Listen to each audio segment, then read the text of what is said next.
পৃথিবীতে দুই ধরনের মানুষ আছে। এক ধরনের মানুষ রাগ প্রকাশ করতে পারে কিন্তু আনন্দ প্রকাশ করতে পারে না। আর এক ধরনের মানুষ আনন্দ প্রকাশ করতে পারে কিন্তু রাগ প্রকাশ করতে পারে না। আমরা জানি একদিন আমরা মরে যাব, এই জন্যই পৃথিবীটাকে এত সুন্দর লাগে। যদি জানতাম আমাদের মৃত্যু নেই, তাহলে পৃথিবীটা কখনোই এত সুন্দর লাগতো না। খুব বুদ্ধিমান মানুষদের এটা একটা সমস্যা, নিজেদের তৈরি করা ছোট ছোট ফাঁদে তারা নিজেরা ধরা পড়ে। একটা পরিবারে মায়ের ভূমিকা খুবই অদ্ভুত। পরিবারে যে কোনো সদস্য যখন হাসে, মাকে হাসতে হয়। পরিবারে যে কোনো সদস্য যখন দুঃখিত হয়, মাকে দুঃখিত হতে হয়। এটা হলো পরিবারের দাবি। পরিবার এমন অন্যায় দাবি মা ছাড়া অন্য কারোর ওপর করে না। মানুষ যখন বড় ধরনের কোনো অন্যায় করে, তখন সে বুঝতে পারে না যে সে অন্যায় করছে। বুঝতে পারলে অন্যায়টা সে করতে পারত না। তখন তার কাছে অন্যায়টা ন্যায় মনে হয়। যখন সে অন্যায়টাকে অন্যায় বলে মনে করে, ততক্ষণে অনেক দেরি হয়ে যায়। অনেকে বলে বামন হয়ে চাঁদকে ধরা যায় না।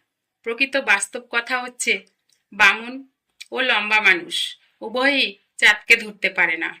চাঁদ যদি ধরাই দিত, তাহলে সে নিচে নেমে আসতো, কিন্তু এটা করে না সে। যখন কেউ কারোর জন্য কাঁদে, সেটা হলো আবেগ। যখন কেউ কাউকে কাঁদায়, সেটা হলো প্রতারণা। আর যখন কেউ কাউকে কাঁদিয়ে নিজেও কেঁদে ফেলে, সেটাই হলো প্রকৃত ভালোবাসা। বেঁচে থাকার মতো আনন্দ আর কিছুই নেই। কত অপূর্ব দৃশ্য চারিদিকে, মন দিয়ে আমরা কখনো তা দেখি না। যখন সময় শেষ হয়ে যায়, তখনই শুধু হাহাকারে হৃদয় পূর্ণ হয়।